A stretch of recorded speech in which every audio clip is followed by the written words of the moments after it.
In the last lesson, we saw what happens when an exception is thrown and it's not handled.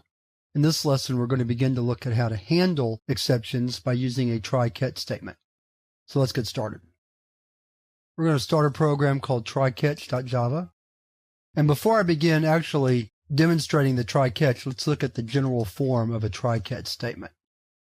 So we'll have before the try-catch probably some sort of set of statements that we're going to begin with. Then once we do, then we'll have the try. The try is followed by an open curly brace that indicates the beginning of the block in which exceptions may be thrown from. In other words, these are the statements that could possibly be throwing exceptions. So we'll write that out right here. So those go inside a block.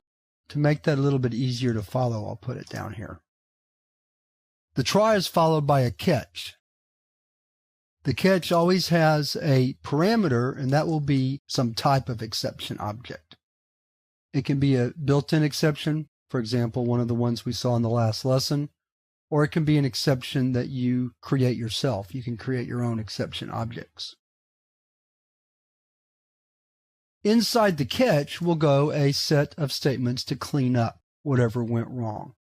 Again, we're doing this so that our program won't crash and go back to the operating system level. So inside the catch will be whatever we need to do to clean up the mess that we made, so to speak.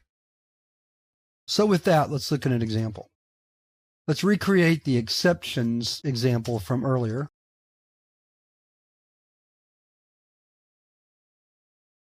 So we had a numerator, which we set to a value. Then we had a denominator, which we set to a value. In this case, the value is 0.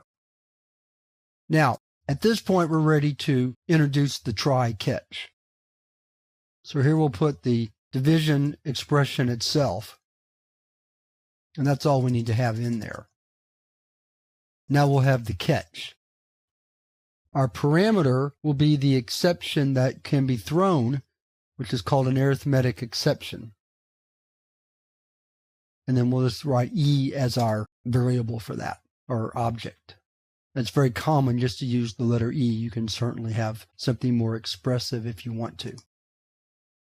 Now here we'll have some sort of display or some sort of message to the user telling them what went wrong, as well as something to clean up the problem.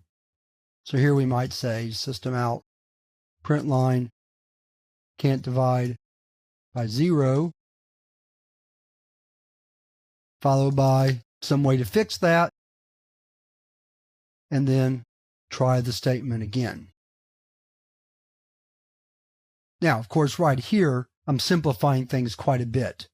If this was a real program, we'd probably have a graphical user interface, and we'd put the focus back in the text box for the user to enter a new denominator, or wherever it is the user's entering the data. In a character-based program, I might prompt the user to enter another denominator.